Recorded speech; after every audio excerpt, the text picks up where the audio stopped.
Calculando los gastos. Este sermón fue predicado en la mañana del domingo 22 de febrero de 1874 por Charles Haddon Spurgeon, precisamente en el Tabernáculo Metropolitano, en la localidad de Newington, ciudad de Londres. Este sermón fue basado en el pasaje del libro, o más bien el Santo Evangelio según San Lucas, capítulo 14, versículos 28 al 30,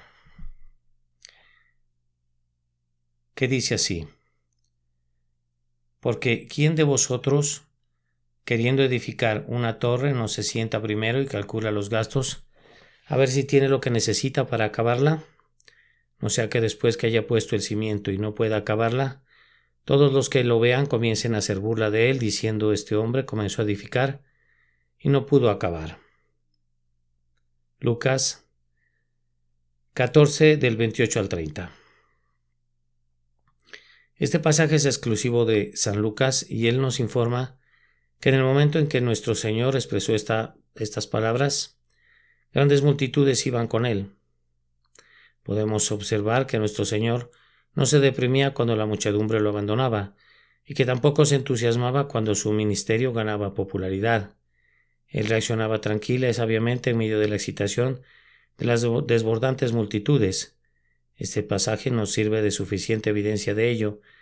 En esta ocasión nuestro Señor habló con miras a la criba del gran montón conformado por el discipulado nominal que se encontraba frente a él para desechar el tamo y conservar el valioso grano. El discurso que estamos considerando nos recuerda el proceso que siguió Gedeón para reducir aquel vasto pero abigarrado ejército, del cual dijo el Señor: el pueblo que está contigo es mucho. Después de haberle pedido a los pusilánimes que se marcharan, llevó luego a las aguas a los miles que quedaban, y les ordenó que bebieran, y entonces conservó solo a aquellos que lamieron de una cierta manera peculiar que indicaba su celo, su rapidez, su energía y su experiencia. Nuestro Señor probó a sus seguidores para que con él permanecieran únicamente aquellos que serían idóneos para la conquista del mundo. Quería seleccionar los vasos que llevarían su propio tesoro, aquellos que la gracia había hecho aptos para ser usados por él, y prescindir del resto. Nuestro Señor Jesús era demasiado sabio para enorgullecerse por el número de sus convertidos. A él le interesaba más la calidad que la cantidad.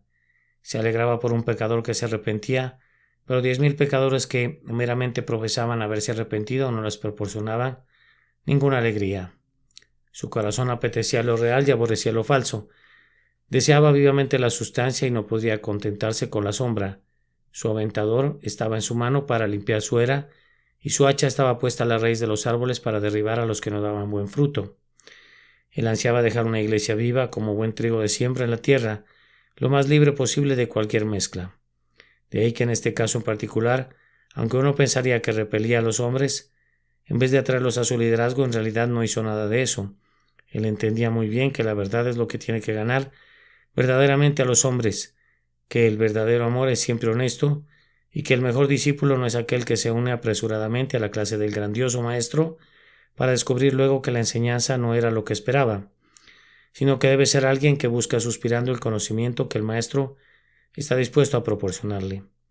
Además, nuestro Señor sabía lo que nosotros tendemos a olvidar, que no hay mayor congoja en el mundo para el obrero piadoso que la proveniente de unas esperanzas frustradas. Cuando quienes han dicho: Maestro, te seguiré a donde quiera que vayas, regresan a la perdición, y cuando el tibio aliento que exclamó Hosana se convierte en un cruel grito lanzado a sangre fría: crucifícale, crucifícale. No hay nada más perjudicial para una iglesia que verse invadida por unos miembros desganados, y nada es más peligroso para las propias personas que se les permita hacer una falsa profesión. Por eso el Señor tuvo sumo cuidado en un momento en el que el cuidado era algo primordialmente necesario, para que no lo siguiera nadie bajo un malentendido, sino que tenía que estar plenamente conscientes de lo que implicaba ser sus discípulos, para que no fueran a decir luego: fuimos desinformados, fuimos seducidos a entrar a un servicio que nos decepciona. A diferencia del sargento reclutador, que para ganar a un recluta expone todas las glorias del servicio militar con colores deslumbrantes, el grandioso capitán de nuestra salvación quiere que sus seguidores tomen en cuenta todas las cosas antes de unirse a él. Esta mañana nuestro texto puede ser tan apropiado y su advertencia puede ser tan necesaria y tan saludable como cuando el Maestro la expresó por primera vez, pues grandes multitudes están siguiendo a Cristo precisamente ahora. Ha llegado un avivamiento que ha conmocionado a un buen núcleo de personas. Entre los aspirantes a discípulos, bendito sea Dios, hay muchos a quienes el propio Señor ha llamado y por cada uno de ellos damos gracias de todo corazón. Pero junto con ellos, necesariamente y por supuesto, pues cuando ha sido diferente, hay otros que no son llamados por Dios en absoluto, sino que son movidos por el impulso natural de imitar a otros y son sacudidos por sentimientos que no, por intensos en el momento, dejan de ser fugaces. Por tanto, en nombre de Cristo nos corresponde dirigirnos a ustedes tal como Él lo hizo y advertirles en sus propias palabras: si alguno viene a mí y no aborrece a su padre y madre y mujer e hijos y hermanas, y aún también su propia vida, no puede ser mi discípulo. Y el que no lleva su cruz y viene en pos de mí no puede ser mi discípulo. Porque ¿quién de vosotros, queriendo edificar una torre, no se sienta primero y calcula los gastos a ver si tiene lo que necesita para acabarla? No sea que después que haya puesto el cimiento y no pueda acabarla, todos los que lo vean comiencen a hacer burla de él, diciendo: este hombre comenzó a edificar y no pudo acabar. Para ayudar a nuestra memoria vamos a dividir nuestra meditación en 3 partes. La primera será encabezada de esta manera: la verdadera religión es costosa. La segunda llevará este tema: la sabiduría sugiere que antes de entrar en ella debemos calcular el costo, y la tercera llevará esta inscripción: cueste lo que cueste, vale lo que cuesta. Primero, entonces, partiendo de nuestro texto, es claro que la verdadera religión es costosa. Lejos de nosotros esté el crear aquí alguna confusión de pensamiento. Los dones de la gracia de Dios nos cuestan nada, y su salvación no podía ser comprada con dinero, ni con mérito, ni gracias a votos y penitencias. Si diese el hombre todos los bienes de su casa por este amor, de cierto lo menospreciarían. El lema evangélico es: sin dinero y sin precio. Nosotros somos justificados gratuitamente por su gracia, mediante la redención que es en Cristo Jesús. No obstante, si un hombre es cristiano, le costará algo. Considera en un momento: allí está un ciego sentado a la vera del camino mendigando. Pide que sus ojos le sean abiertos. ¿Le costará algo? No, el Salvador no aceptaría ni todo el oro del mundo por esa curación. Le abre sus ojos gratuitamente, pero una vez abiertos a ese ciego le costará algo.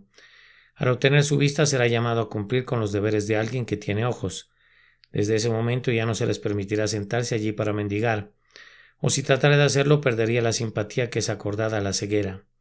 Ahora que sus ojos han sido abiertos, tiene que usarlos para ganar su propio pan.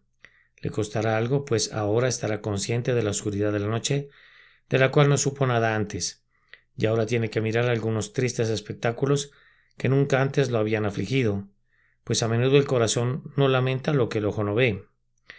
Un hombre no puede ganar una facultad como la vista excepto gastando algo. El que añade conocimiento, la forma de aumentarlo, añade aflicciones y obligaciones. Tomen otro caso: un hombre pobre es convertido en un príncipe de pronto. Eso le costará tener que renunciar a sus hábitos anteriores y lo llenará de nuevos deberes y cuidados. Un hombre es puesto en el camino al cielo como un peregrino. ¿Paga algo por entrar por la puerta angosta? Claro que no. La gracia inmerecida lo admite a la sagrada senda, pero haber sido puesto en el camino al cielo le costará algo a ese hombre. Necesitará sinceridad para tocar a la puerta angosta y tendrá que sudar para subir al monte de la dificultad. Le costará lágrimas encontrar de nuevo su pergamino después de haberlo perdido en el árbol de la tranquilidad. Tendrá que poner sumo cuidado al bajar al valle de la humillación. Le costará resistir hasta la sangre cuando entre en un conflicto cuerpo a cuerpo contra Apolión. Le costará muchos temores cuando tenga que atravesar el valle de la sombra de muerte. Le podría costar su vida cuando llegue a la feria de las vanidades, si como fiel fuera llamado a dar testimonio en la hoguera. La verdadera religión es un don de Dios y no hay nada que podamos hacer para comprarla, pero al mismo tiempo que la recibimos se producen ciertas consecuencias y tenemos que considerar si seremos capaces de hacerles frente. Pueden estar seguros de que el costo tiene que ser alto, pues nuestro Señor lo compara con la edificación de una torre. La palabra utilizada aquí como torre ha sido empleada a menudo para significar una casa guarnecida con torreones, una villa o una mansión campestre. ¿Quién de vosotros, le pregunta a la gente queriendo edificar una mansión para residir con toda tranquilidad, ¿No se sienta primero y calcula los gastos? El edificio habrá de ser costoso. Dolwright se equivoca al suponer que se tiene la intención de describir aquí una construcción temporal. Es claro que costaría una suma considerable por lo dicho por el Salvador respecto a que un hombre sabio se sienta primero y calcula los gastos. No se pone de pie simplemente y pasa su mano por su frente diciendo: esta torre me costará tantos cientos de libras esterlinas, sino que ha de ser una construcción elaborada, casi un edificio palaciego, y por tanto se sienta como un comerciante en su escritorio y considera concienzudamente el proyecto. Consulta al arquitecto y al ingeniero constructor y calcula cuál será el costo de las paredes exteriores, cuál será el costo del techo, cuál será el costo de los arreglos interiores y otros componentes similares, y no hace un cálculo impreciso, sino que calcula el gasto de igual manera que los hombres cuentan su oro. Evidentemente es un asunto de consideración para él, y lo mismo es la verdadera religión, no es una nimiedad, sino que es un asunto de suma importancia. Aquel que piensa que una especulación descuidada, atolondrada y carente de un plan definido bastará para sus intereses eternos, es lo contrario de un sabio. La verdadera piedad es la edificación de un carácter que resistirá el día del juicio. Comienza por cavar profundamente los cimientos en fe, amor y un corazón renovado.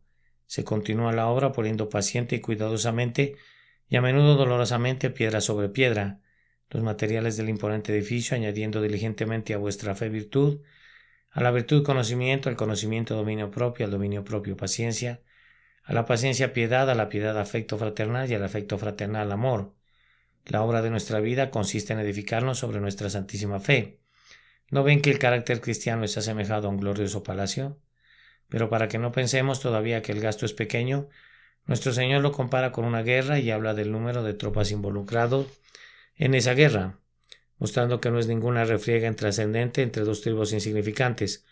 Lo compara con una guerra en la que de un lado hay una formación de 10.000 y del otro lado un ejército de 20.000. Ahora bien, la guerra es siempre una obra costosa. Además del costo de los avíos y de las municiones está el costo de la vida y de la sangre de los seres humanos. Está la supresión de brazos fuertes para la obra en casa y están los más calamitosos riesgos de una derrota, una cautividad y una devastación. Entonces el Señor compara la religión en sus elementos externos con una batalla entre el hombre agraciado y los males desenfrenados del mundo exterior. El discípulo de Jesús tiene que defenderse contra un gigantesco enemigo y tiene dentro de sí un poder que por sí solo no es suficiente para la contienda. Las posibilidades son temibles, 10.000 contra 20.000. Bien, dice el Salvador, en último caso, que es bueno sentarse primero para consultar. El rey con el ejército más pequeño consulta, pregunta a sus labios senadores, más bien a sus sabios senadores, toma consejo de la experiencia, manda llamar a unos buenos consejeros y debate acerca de la factibilidad del proyecto. De igual manera debemos considerar el asunto de nuestras almas, pues la religión es algo costoso y no debemos entrar en ella. Como dijo el francés, con despreocupación. Esa despreocupación le costó mucho a su nación y así nos costará mucho a nosotros si la consentimos. Podríamos haber inferido esto. Pienso a partir de algunas otras consideraciones, es decir, primero del hecho de que la verdadera religión es algo duradero, dura toda la vida. La falsa religión viene y se va. La verdadera regeneración no se repite nunca y es el comienzo de una vida que no conocerá un fin, ni en el tiempo ni en la eternidad. Ahora bien, cualquier cosa duradera es necesariamente costosa. Puedes dar a colorear tu cristal si quieres y buscar lo más barato, pero pronto el sol le quitará toda su belleza. Si quieres conseguir un cristal que retenga su color durante siglos, cada uno de los pasos en el proceso de su fabricación será costoso, involucrando mucha mano de obra y gran cuidado. Lo mismo sucede con la verdadera religión. Puedes conseguirla muy barata si quieres y se verá casi tan bien como la religión real, y durante un breve tiempo te proporcionará casi todo el consuelo y el respeto que el artículo genuino te habría proporcionado, pero no durará, pronto se desvanecerá su color y la pretensión de belleza y de excelencia que había en ella pronto se habrá esfumado. Querido amigo, estoy seguro de que la necesitas. Tú necesitas una piedad que te dure hasta tu muerte. Bien, entonces tiene que costarte algo, ten la certeza de ello. Recuerda también que la verdadera religión tendrá que soportar mucha tirantez, pues verá una segura oposición. Esta torre no será edificada sin oposición. Igual que sucedió con el muro de Jerusalén, Sanballat y Tobías querrán con seguridad obstaculizar la construcción. La verdadera religión tiene que ser capaz de soportar la dureza. Si no puede hacerlo, no sirve para nada. La vieja espada de Toledo le costó mucho al guerrero de inicio, pero una vez que la hubo conseguido, él sabía que penetraría hasta las coyunturas y los tuétanos en el día de la batalla y no tenía miedo de lanzarse a lo más recio de la refriega, ya que confiaba en un temple sin rival y en su agudo filo. ¿No habría podido encontrar una espada más barata? Yo supongo que hubiera podido encontrarla muy fácilmente y con poca inversión de oro. Pero entonces, en el momento en que su espada golpeara el casco de su enemigo, en vez de partirle el cráneo, se quebraría en la mano del guerrero y le costaría su propia vida. Así es la religión barata que muchos adoptan. No hay abnegación en ella, no hay abandono del mundo, no hay renuncia de las diversiones carnales. Son exactamente lo mismo que el mundo. Su religión no les cuesta nada y al final, cuando la necesiten, les fallará y se romperá en el día de la batalla, como una espada mal hecha, y los dejará indefensos. O si quieren algo que resista en el conflicto, tienen que pagar por eso. Jesucristo sabía que las personas a quienes les hablaba no serían capaces de soportar las pruebas que les esperaban a sus discípulos. No sabían que él sería crucificado, pues justo entonces era popular y esperaban que fuera el rey de Israel. Pero el Salvador sabía que vendrían días oscuros en los que el rey de los judíos sería colgado de un patíbulo. Y sus discípulos, incluso los verdaderos, lo abandonarían momentáneamente y huirían, y por tanto en efecto les dijo, han de estar preparados para llevar la cruz, han de estar preparados para seguirme en medio de la burla, de la vergüenza y del reproche, y si no están listos para eso, su discipulado es un error. En su caso, ese tipo de discipulado no pasó la prueba. Esas personas se escondieron cuando llegó el tiempo de la tribulación. Y recuerden, queridos amigos, y quiero enfatizar este punto, que necesitamos una religión que soporte la inspección del grandioso juez en el último día. Hay cosas en el mundo que pueden aguantar por un tiempo, pero si se miran de cerca y especialmente si son colocadas bajo el microscopio, se verá que tienen muchos defectos. Ahora bien, ningún examen microscópico puede ser comparado ni por un instante con la mirada de Jehová. Él nos leerá exhaustivamente. Oh, las hermosas profesiones serán fulminadas con la mirada en el día cuando su ojo de fuego las contemple. Nunca se secan las hierbas ni la mitad rápido bajo el simún como se marchitarán las hermosas llanuras del pretendido cristianismo bajo la mirada divina en el último tremendo día. Mirará a lo que los hombres llaman cristianismo, que casi se disipará si es que no se disipa por completo, pues cuando venga el Hijo del Hombre, ¿hallará fe en la tierra? ¿No será entonces evidentemente cierto que muchos son llamados y pocos escogidos? Esforzaos a entrar por la puerta angosta, es todavía la voz de Cristo para todos nosotros, porque os digo que muchos procurarán entrar y no podrán. Si nuestra religión ha de ser pesada en la balanza, y puede ser tal vez hallada falta, es bueno que nos cuidemos de eso, y que sepamos que tiene que ser sincera, genuina y costosa, si ha de pasar esa ordalía. Entonces, ¿cuál es el gasto? ¿Cuál es el costo de edificar esta torre o pelear esta guerra? La respuesta es dada por nuestro Salvador, no por mí. Yo no me hubiera atrevido a inventar unas pruebas como las que Él ha ordenado. A mí me corresponde ser el eco de su voz y nada más. ¿Qué dice Él? Pues bien, primero que si quieres ser suyo y quieres tener su salvación, tienes que amarlo más que a cualquier otra persona en este mundo. ¿No es ese el significado de esta expresión? Si alguno viene a mí no aborrece a su padre y su madre. Nombres amados, padre y madre. ¿Acaso vive algún hombre con un alma tan muerta que pueda pronunciar cualquiera de estas palabras sin emoción, y especialmente la última, madre? Varones y hermanos, este es un nombre amado y tierno para nosotros. Toca una cuerda que emociona a nuestro ser. Con todo, mucho más poderoso es el nombre del Salvador, el nombre de Jesús. Menos amados han de ser padre y madre que Jesucristo. El Señor exige precedencia también sobre la muy amada esposa. Aquí toca otro conjunto de cuerdas del corazón. Esa palabra esposa es amada. Se trata de la compañera de nuestro ser, el consuelo de nuestra aflicción y el deleite de nuestros ojos. Esposa. Con todo, esposa, tú no debes tomar el lugar principal. Tú tienes que sentarte a los pies de Jesús, pues de otra manera tú serías un ídolo y Jesús no toleraría su rivalidad. Y los niños, los amados bebés que anidan en el pecho y se suben a la rodilla y pronuncian el nombre de los padres con musicales acentos, ellos no deben ser nuestro principal amor. No deben interponerse entre nosotros y el Salvador, y no debemos contristar a nuestro Señor por causa suya, ni por darles placer o promover su ventaja mundana.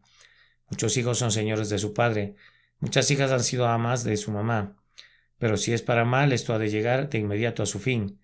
Si nos tientan al mal, deben ser tratados como si los odiáramos. Si el mal en ellos debe ser odiado por causa de Cristo. Sí, así es. Si son discípulos de Cristo, su Señor tiene que ser primero, y luego seguirán madre, padre, esposa, hijos, hermanos y hermanas, en su debido rango y en su orden. Me temo que muchos profesantes no están preparados para esto. Serían cristianos si su familia lo aprobara, pero tienen que consultar con su hermano, con su padre o con su esposa.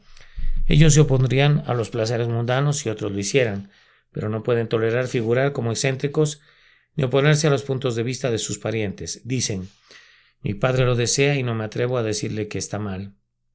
Mi madre dice que no debemos ser tan mojigatos, y por tanto, aunque mi conciencia me dice que está mal, con todo yo lo haré. O por otra parte dicen: mis hijas están creciendo y tienen que divertirse y mis hijos tienen que disfrutar de sus placeres, y por tanto tenemos que ser tolerantes con el pecado. Hermanos míos, si son verdaderamente discípulos de Cristo, no deben ser así.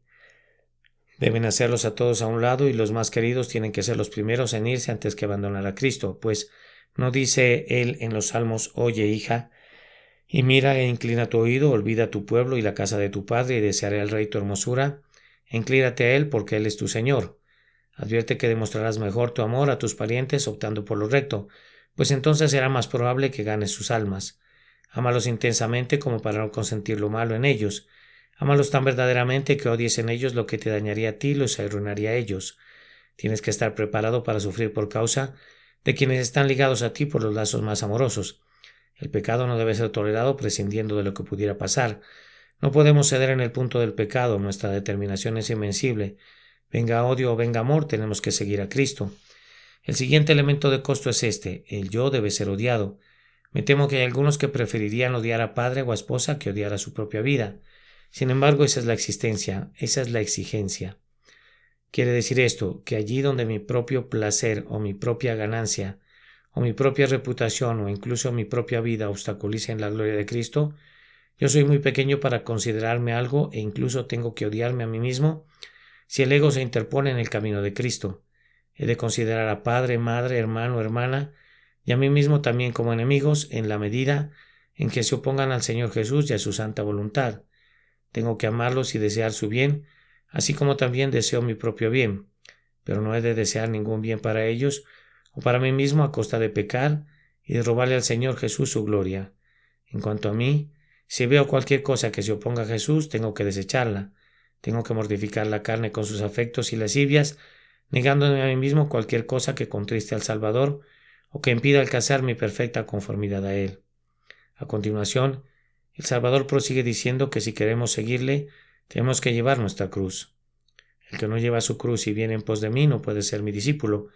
Algunas veces esa cruz viene en la forma de confesar nuestra fe delante de los contradictores. Dice el tímido corazón, si hiciera eso tendría a todos mis amigos en contra mía. Toma tu cruz. Es una parte del costo del verdadero discipulado. Difícilmente sabría cómo conducirme en el hogar si confesara mi religión.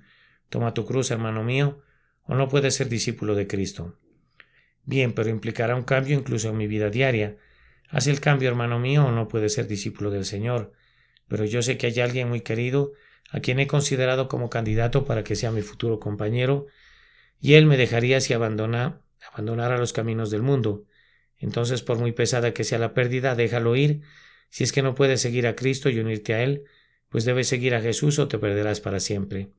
¿Qué palabras tan duras son esas? Son excelentes detectores de la hipocresía de muchos cristianos profesantes. ¿Se separaron jamás del mundo? No, ellos no. Siguen sus modas igual que los peces muertos flotan con la corriente. ¿Les reprocha a alguien por ser demasiado rígidos y demasiado puritanos? ¿O no? Pues la suya es la religión que el mundo alaba y por consiguiente la religión que Dios aborrece. Si alguno ama al mundo, el amor del Padre no está en él, y el que goza de la sonrisa de los impíos busca la censura de Dios. Pero además de esto, el Salvador, como otro elemento de costo, requiere que su discípulo tome su cruz y le siga, es decir, que tiene que actuar como Cristo actuó. Si no estamos preparados a convertir a Cristo en nuestro ejemplo, sí. Si no es nuestra sublime ambición vivir como Él vivió y entregarnos a actuar como Él actuó, no podemos ser sus discípulos. Por último, tenemos que hacer a Jesús una entrega sin reservas de todo. Escuchen estas palabras. Cualquiera de vosotros que no renuncie a todo lo que posee, no puede ser mi discípulo. Podría llegarse incluso al punto de que pudiera surgir la persecución y tendrías que renunciar efectivamente a todo. Tienes que estar preparado para ese evento. Tal vez no tengas que renunciar a nada, pero la entrega tiene que ser tan real en tu corazón como si hubiera sido llevada a cabo en acto y de hecho. Nadie se ha entregado a Cristo verdaderamente a menos que haya dicho también: Señor mío, yo te doy en este día mi cuerpo, mi alma, mis poderes, mis talentos, mis bienes, mi casa, mis hijos y todo lo que tengo. A partir de ahora voy a ser responsable de ellos según tu voluntad, como un mayordomo bajo tus órdenes. Ellos son tuyos, en cuanto a mí no tengo nada, pues todo te lo he entregado. Ustedes no pueden ser discípulos de Cristo a ningún costo menor que ese. Si posees un cuarto de penique que sea tuyo y no de tu Señor, Cristo no es tu Señor.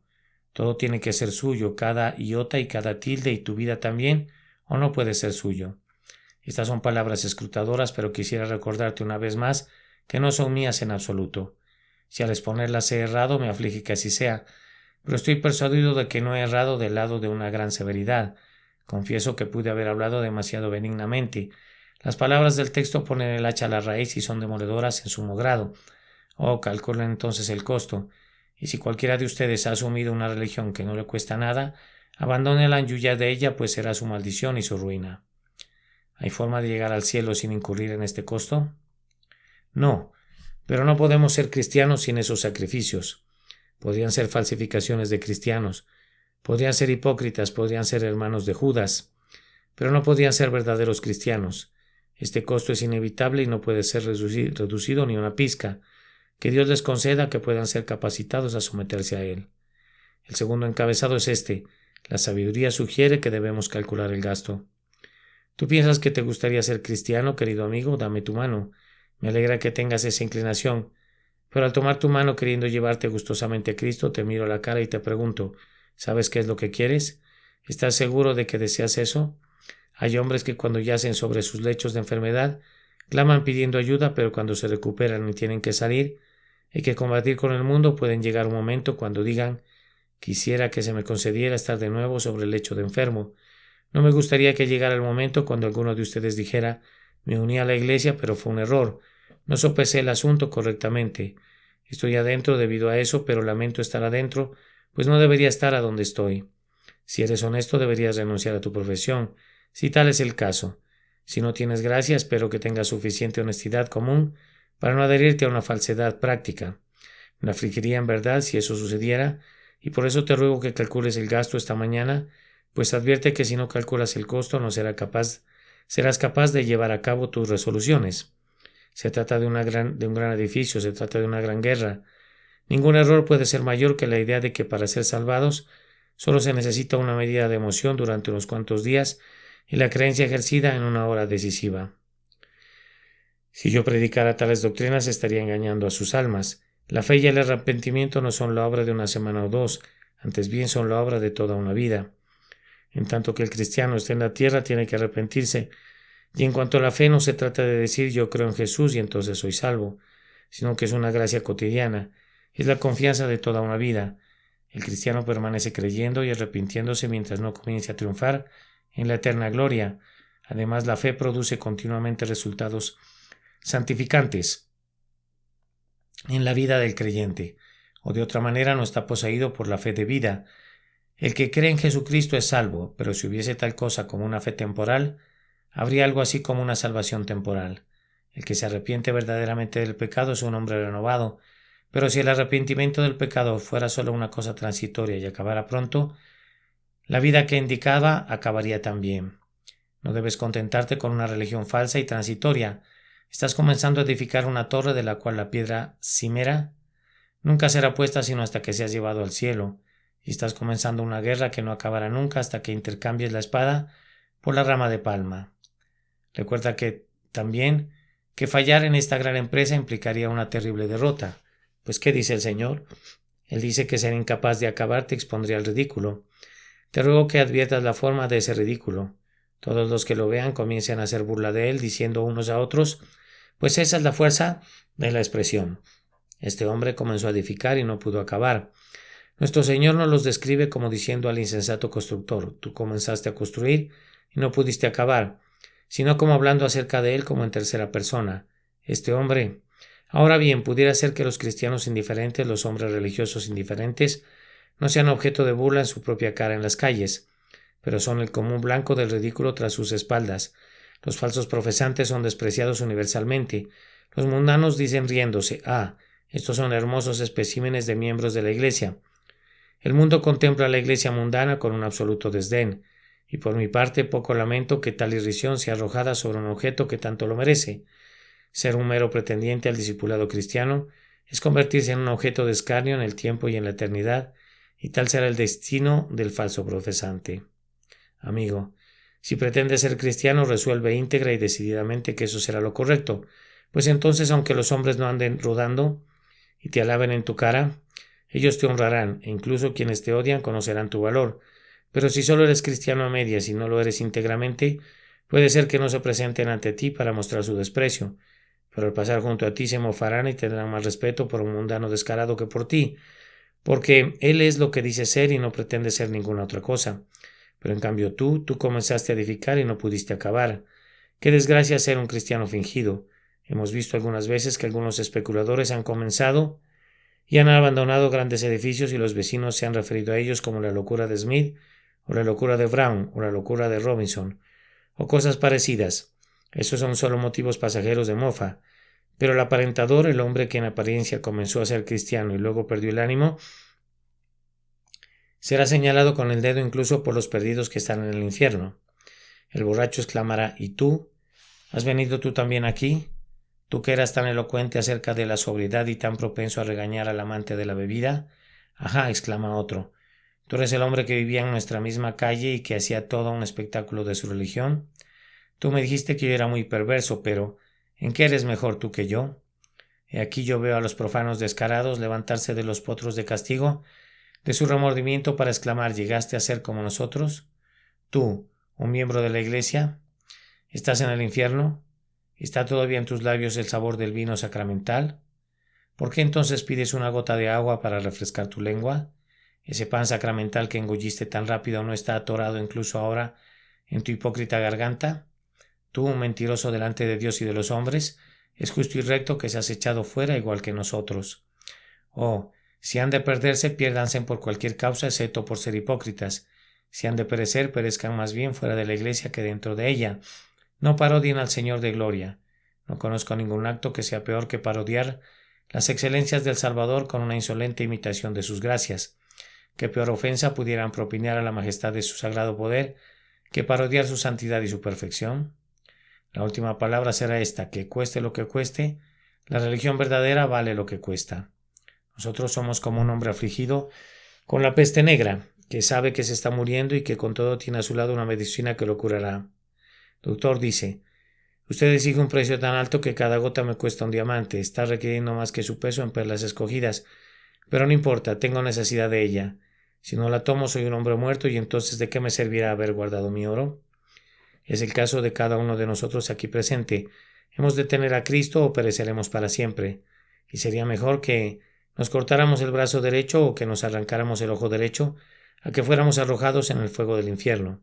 Fíjense, hermanos, que las presentes bendiciones de la verdadera religión vale todo su costo. ¿Qué importa si tengo que romper un afectuoso lazo? Jesús, tú eres mejor para mí que un esposo, una esposa o un hijo, si es preciso que la que se reclina sobre mi pecho me considere su enemigo. Tú estarás en mi corazón, Salvador mío, mejor que una Raquel o que una Rebeca. Sí, si es preciso que el Padre diga: si sigues a Cristo, nunca entrarás por mis puertas otra vez, no importa lo que diga, pues cuando me abandonen mi padre y mi madre, el Señor me recogerá. El gozo inmediato recompensará la pérdida inmediata. Sí, sin duda puedes estimar todas las cosas como pérdida por la excelencia del conocimiento de Cristo Jesús nuestro Señor, y no obstante sigue siendo un ganador. Y además, ¿qué recompensa por todo el costo incurrido se recibe en el consuelo suministrado por la genuina piedad en el artículo de la muerte? Cuando se está al borde de la muerte no producirá ningún dolor ser capaz de decir entonces: fui echado fuera de mi familia por Jesús. No será ninguna aflicción recordar: fui ridiculizado por Cristo. No producirá ningún dolor decir: fui considerado demasiado exigente y demasiado puritano. No, hermanos míos, esas no son las cosas que ponen espinas en las almohadas fúnebres. Oh, no. Allá veremos cuán dulce fue haber llevado cualquier parte de la cruz de Jesús. Una astilla de su cruz valdrá el rescate de un rey en el día de la muerte. Además, en el juicio, cuando la trompeta suene y los muertos resuciten, no diremos sufrí demasiado por Cristo. Cuando sus elegidos se pongan a su diestra y nosotros entre ellos, no miraremos al pasado lamentando el hecho de que perdimos nuestra casta en la sociedad y nuestra posición entre los refinados por causa de Jesús. No lamentaremos haber asistido a un despreciado conventículo y haber adorado entre los pobres de este mundo por amor a Jesús y por fidelidad a su evangelio. Oh no, yo les garantizo que en aquel día brillará con mayor refulgencia aquel que fue más ensombrecido por causa de su Señor. En medio de los seres resplandecientes serán doblemente resplandeciente el grupo de mártires de quienes el mundo no fue digno, que fueron considerados como la escoria de todas las cosas, y mientras que cada uno de los discípulos recibirá 100 por uno por todo lo que hubo de renunciar, por causa de su Señor, ellos se llevarán la mejor porción. Además, déjenme recordarles, amados, que Cristo no les pide que renuncien a nada que los pueda dañar. Si tienen que odiar a padre y madre, es únicamente en este sentido, que no van a ceder a las peticiones equivocadas ni van a dejar a Cristo por ellos. Si tienen que renunciar a algún placer es porque no es un placer apropiado para ustedes, es azúcar venenosa de plomo y no una verdadera dulzura. Cristo te dará por muchos mayores goces. Además, yo recuerdo que nuestro Redentor no le pide a nadie que haga lo que él mismo no ha hecho. Ese pensamiento me cala hasta lo más hondo y deseo que pudiera afectarlos a ustedes también. Señor, ¿dices tú que renunciemos a nuestro Padre? ¿No dejaste tú a tu Padre? ¿Me pides que deje incluso la casa de mi Padre si tienes que ser así por tu causa? ¿No dejaste tú las gloriosas mansiones del cielo? ¿Qué importa si soy llamado a sobrellevar el reproche? Al padre de familia llamaron Belcebú. ¿Qué importa si soy echado fuera? A ti también te echaron fuera. Cuando pensamos en los azotes, en la vergüenza y en los escupitajos que el Señor soportó, ¿qué son nuestras aflicciones? Y si por su causa fuéramos incluso condenados a muerte, sabemos cómo colgó él de la cruz, despojado de todo lo suyo, para salvarnos a nosotros de la ira venidera. Oh creyente, ¿puedes seguir a tu Señor a donde quiera que él vaya? ¿Soldados de la cruz pueden seguirlo a él?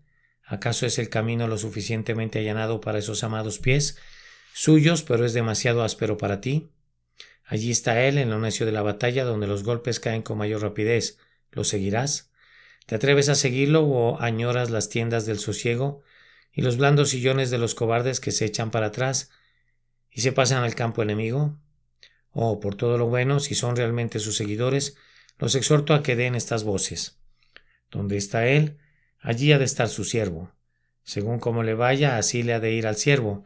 Sea nuestra humillación en este mundo para que en el mundo venidero podamos ser partícipes de su gloria. Esta predicación es dura, me dicen ustedes, pero el Salvador quiso decir todo lo que yo he dicho. El suyo era un discurso probatorio, pero hay verdades a ser recordadas que pueden consolarnos mientras las oímos. Es cierto que tú no puedes edificar la torre. Josué le dijo al pueblo en su tiempo, no podréis servir a Jehová. Si has calculado el gasto, sabes ahora que no puedes pelear la guerra. 10,000 no pueden enfrentarse a 20,000, pero con todo tiene que realizarse la necesidad inevitable, presiona por detrás, sin importar lo que hubiera en el frente. No nos atrevemos a dar la espalda. Recuerden a la esposa de Lot. ¿Qué pues hemos de hacer? Oigan las palabras del Señor. Para los hombres es imposible, mas para Dios no, porque todas las cosas son posibles para Dios. ¿Estás dispuesto? Entonces el Espíritu de Dios te ayudará. Tú renunciarás al mundo y a la carne sin un suspiro. Lucharás contra tus lujurias y las vencerás por medio de la sangre del Cordero. La torre será edificada y el Señor la habitará. Échense sobre Jesús por medio de una fe simple, apóyense en su poder y día a día crean en su fuerza, y Él los llevará seguramente hasta el final. ¿Notan el versículo que le sigue a este pasaje? Me pregunto si algo semejante seguirá a mi sermón. Es asombroso que aunque Jesús tronó como desde la cumbre del Sinaí, y sus palabras parecían duras, con todo este escrito, se acercaban a Jesús todos los publicanos y pecadores para oírle, como si dijeran, este hombre nos dice la verdad, entonces lo oiremos. Y luego él comenzó a contarles las preciosas verdades de su gracia merecida, actuando justo como un labrador que pone el arado y remueve la tierra, y cuando ve los terrones que se rompen en el surco, entonces arroja la semilla de oro, pero no antes. Oigan, todo aquel que quiera tener a Cristo, venga y recíbalo. Tú que quisieras tener la salvación, acéptala como el don de su gracia soberana, pero no la recibas bajo una interpretación equivocada. Entiende lo que significa. La salvación no es solo una liberación del infierno, es liberación del pecado. No es meramente rescatar a los hombres del eterno dolor, es la redención para ellos de los caminos vanos y perversos del mundo. No puede ser dividida, es una túnica sin costura, de un solo tejido de arriba abajo. Si quieres tener la justificación, tienes que tener la santificación. Si quieres tener el perdón, tienes que tener santidad. Si quieres ser uno con Cristo, tienes que apartarte de los pecadores. Si quieres caminar en las calles de oro en lo alto, tienes que recorrer el camino de la santidad aquí abajo. Que Dios les conceda su Santo Espíritu para que los capacite a hacerlo, y suya sea la alabanza por los siglos. Amén. Notas del traductor. El hermano Carlos Spurgeon utiliza las palabras simum, ordalia y artículo de la muerte. En el caso de simum, que es un viento pestilencial, viento muy caliente que sopla en los desiertos del Sahara y Arabia, generalmente de poca duración, que arrastra remolinos de arena. La palabra ordalia en el sermón es una prueba ritual usada en la antigüedad para establecer la certeza, principalmente con fines jurídicos, y una de cuyas formas es el juicio de Dios. También la frase artículo de la muerte, in articulus mortis, es una expresión latina que significa en el artículo, la coyuntura, la ocasión de la muerte. Finalmente, la palabra conventículo aquí en el sermón traduce una reunión clandestina de personas para tramar cosas. Calculando los gastos. Este sermón, en especial, fue predicado la mañana del domingo 22 de febrero de 1874 por Carlitos Haddon Spurgeon, en el Tabernáculo Metropolitano y más exactamente en Newington, ciudad de Londres.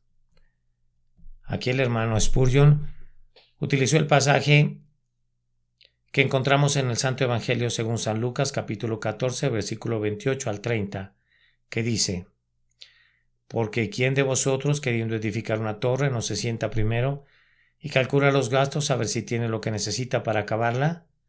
No sea que después que haya puesto el cimiento y no pueda acabarla, todos los que lo vean comiencen a hacer burla de él, diciendo: Este hombre comenzó a edificar y no pudo acabar.